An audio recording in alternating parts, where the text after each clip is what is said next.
Welcome to 9+ news. నేను రవిచంద్ర. సాయంత్రం ఆఫీసులు వదిలే సమయం కావడంతో వాహనాలన్నీ ఒక్కసారిగా రోడ్లపైకి వచ్చాయి.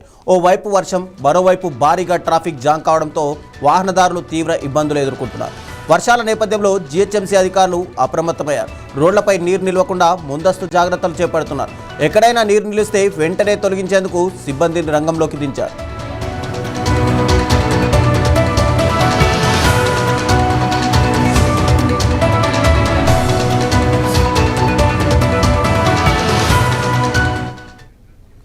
ఇదిలా ఉండగా అటు రాష్ట్ర వ్యాప్తంగా పలు జిల్లాల్లో కూడా మరో 2 గంటల్లో భారీ వర్షాలు కురిసే అవకాశాలున్నట్టు తెలుస్తోంది. కాసేపట్లో రాష్ట్రంలోని రంగారెడ్డి జిల్లా, వికారాబాద్, నారాయణపేట, మహబూబ్ నగర్లో ఉరుములు మెరుపులతో కూడిన వర్షాలు కురిసే అవకాశం ఉన్నట్టు వాతావరణ శాఖ తెలిపింది.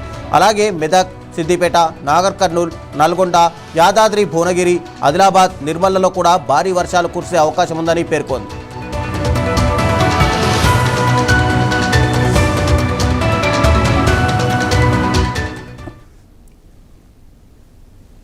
ఒక్కసారిగా హైదరాబాద్ మహానగరంలోని వాతావరణం చల్లబడింది. హైదరాబాద్లోని పలు ప్రాంతాల్లో భారీ వర్షాలు అయితే కురుస్తూ ఉన్నాయి. అయితే చూసుకుంటే కనుక మనకి నిన్ననే వాతావరణ శాఖ వారు మరో 2-3 రోజుల్లోని హైదరాబాద్, తెలంగాణ ప్రాంతంలోని భారీ వర్షాలు కురిసే అవకాశం ఉందని చెప్పారు.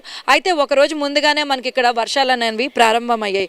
అయితే ఈ సంవత్సరం చెప్పినట్టుగానే ముందుగానే వర్షాలు ప్రారంభమైనా కూడా ఎల్నినో ఎఫెక్ట్ వలన మనకి వర్షాభావ పరిస్థితులు అయితే తక్కువగా ఉండే సూచనలే ఎక్కువగా కనిపిస్తున్నాయి. అయితే రైతులు కొంత ఆనందాన్ని వ్యక్తం చేసినా కూడా అలర్ట్గా ఉండాలని చెప్పేసి వాతావరణ నిపుణులు అయితే రైతులకు తెలియజేస్తూ ఉన్నారు. మనం చూసుకుంటే కనుక హైదరాబాద్లోని పలు ప్రాంతాలు అయితే కూడా ఇప్పటికే జలమయమైనట్లుగా సమాచారం కూడా అందుతుంది.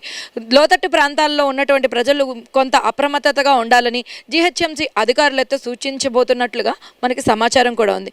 అయితే ముఖ్యంగా చూసుకుంటే కనుక హైదరాబాద్లోని చాలా చోట్ల అయితే మెట్రో పనులు జరుగుతున్నాయి. అక్కడైతే కనుక నీళ్లు మనకి ఆగిపోవడం కానీ, అదేవిధంగా కొన్ని చోట్ల అయితే ట్రాఫిక్ జామ్లు జరగడం కూడా జరుగుతుంది.